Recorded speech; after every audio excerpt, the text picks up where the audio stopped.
If you're looking for someone to say, hey, lay the points with the favorites tonight in the NBA playoffs, you've come to the wrong video. Let's talk about it. Teddy covers WagerTalk.com with a pair of big game breakdowns for Wednesday night in the NBA. That'd be the Philadelphia 76ers in Game 2 against the Knicks and the Minnesota Timberwolves in Game 2 against the San Antonio Spurs. Let's talk about it. Let's start with the Knicks and the 76ers. Right now, looking at the Odds Logic live odds screen, lots of 8 out there for New York. The money has come for the Knickerbockers, total sitting to the 16.5.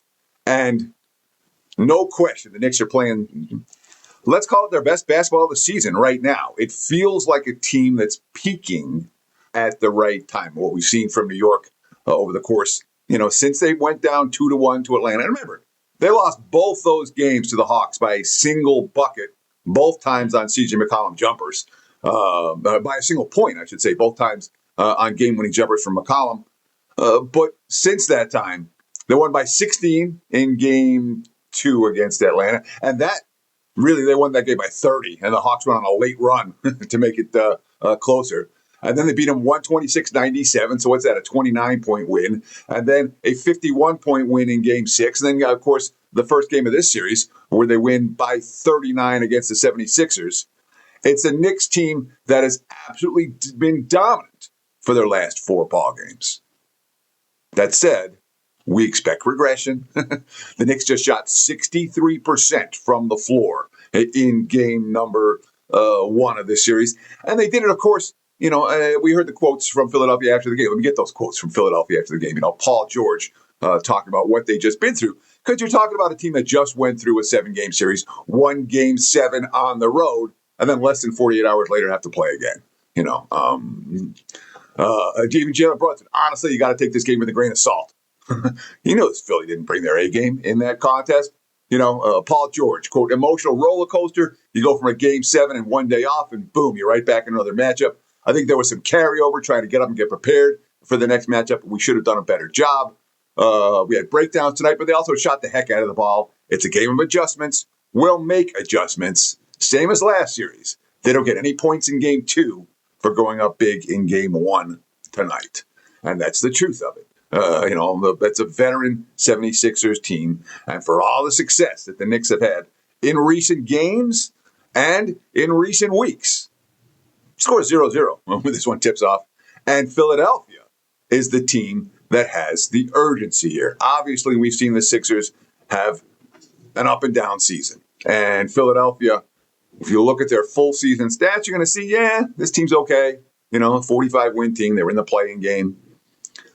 So we ask ourselves, at this stage of the campaign, it's a Knicks team that was very good all year. They won the NBA Cup. They were among the contenders in the Eastern Conference. They didn't care that much about winning the number 1 seed, and it showed. But certainly here in the postseason, the Knicks got punched, and they punched back. Philadelphia's gotten punched. They punched back against Boston. Can they punch back here? Because everyone's got a plan. The old Mike Tyson line. Everyone's got a plan until they get punched in the face. And we've seen the Knicks get punched and bounce back. We've seen the Sixers do the same thing, but not yet in this series. But conceptually, the Knicks have played about as well as they could play over the course of the last 4 games. They really have. And in theory, this is an exhale spot. Similarly, for Philadelphia, it's a scenario where we've seen them have bad losses in the postseason. And we've seen them bounce back well off of those bad losses, beating Boston a pair of times after getting slapped around. They lost by 30 in the 30 plus twice against, I think it was 32 both times. And they bounced back after both those defeats with straight up wins as underdogs in their next ball game. So Philly's been in these spots. They've handled these spots.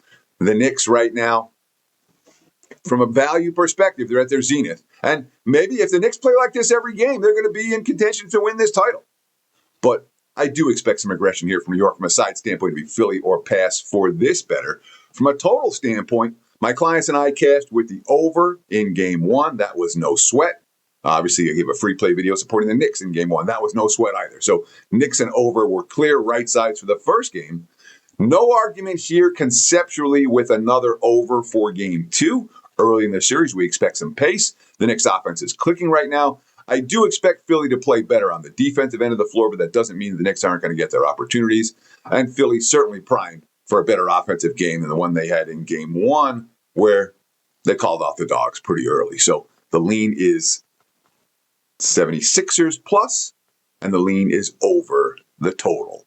Now let's talk about Minnesota and San Antonio. Before I do, I want to ask you guys one simple favor. It's real simple. If you like this type of video, hit the like button. Thank you. Problem solved. That's really all I ask. If you want, leave a comment below. Tell us what you think about these matchups. And of course, subscribe to the WagerTalk YouTube channel. 250,000 of you have now subscribed. We started from 0 10 years ago. We got 250,000 now. Who knows how much we're going to get to someday. But you get instant alerts when these videos go live. Like, comment, subscribe. Thank you so much. And of course, check out my homepage at WagerTalk.com. That's WT.buzz/TC. We got these great 3-day all-access passes, $49 right now. It's a good deal. I'm hot. 64% across sports since mid-April. The last 3 weeks have been real good. The baseball has been excellent. The NBA's been rock solid. I'm 58% in the NBA playoffs over the last 5 years. Steady, consistent results. Again, check out my homepage at WagerTalk. We have 3 plays up and available for this evening, including one that we'll mention on the show, but I'm not going to tell you which one it is. If you want to know what my best bet in the NBA is, visit the website and check it out. Minnesota, San Antonio, lots of money coming for the Spurs this morning. Of course, San Antonio, the only favorite not to cover in game one of the second round. And not only did they not cover, they didn't win the game. Minnesota rallied back to beat them. Anthony Edwards returns from injury earlier than expected. And the Spurs did not play a great game. No question about it. Right now, look at the odds logic live on screen. I'm seeing 10.5s out there for San Antonio. 10, 10.5, 217.5. The prevailing number. And the zigzag theory says, hey, you're supposed to take Philadelphia here, and you're supposed to come back with San Antonio.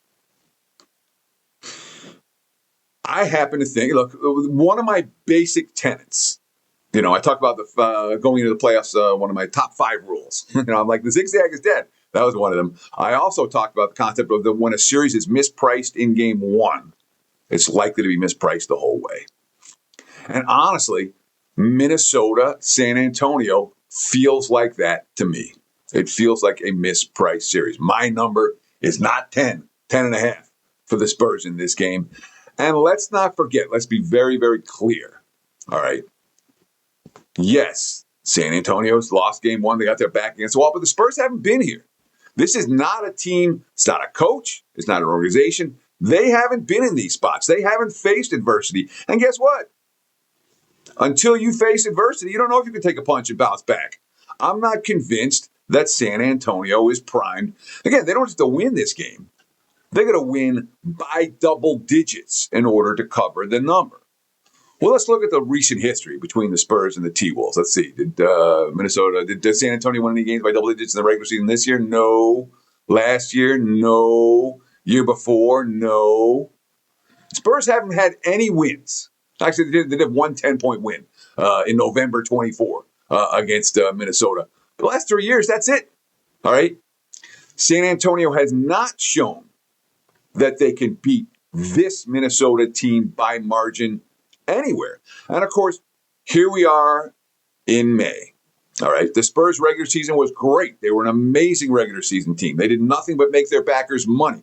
They had a huge betting bandwagon. From a powering standpoint, I've got San Antonio priced not much lower than OKC as the best teams in the league right now. Okay, in this series, priced like, Minnesota can't win. There's no chance Minnesota's going to win this series. Yet the T-Wolves have been to the Western Conference Finals each of the last 2 years. Finch is a coach that we know that we can trust in the postseason. We have Anthony Edwards back on the floor. So while it's a San Antonio spot, with Minnesota coming off a straight-up win, I don't think this series is priced in a range that I'm comfortable laying a price with the Spurs tonight. I think the betting markets are asking too much out of San Antonio. And plus 10.5 with Minnesota, that's a real good team with a track record of winning games on the road, with a track record of hanging tough against this particular opponent.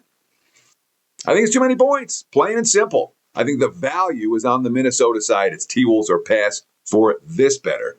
From a total standpoint, much like the first game we talked about with Philly, New York, all I'm looking at is overs.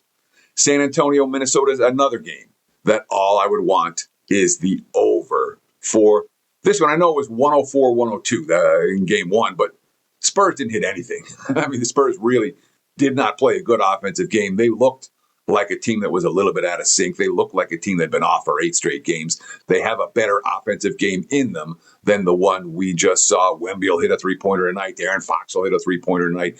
It won't be a game where, San Antonio is going to be sitting, in the 90s late in the fourth quarter. I don't expect it to be that way anyway. And of course, Minnesota with Ant on the floor. He's their creator, he's their shot maker, he's their producer, and he's their pacemaker.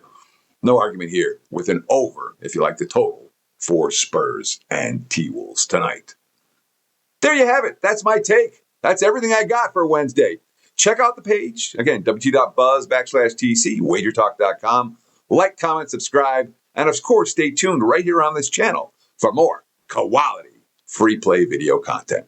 Have yourself a great day. Thanks for watching Wager Talk TV. Cheers.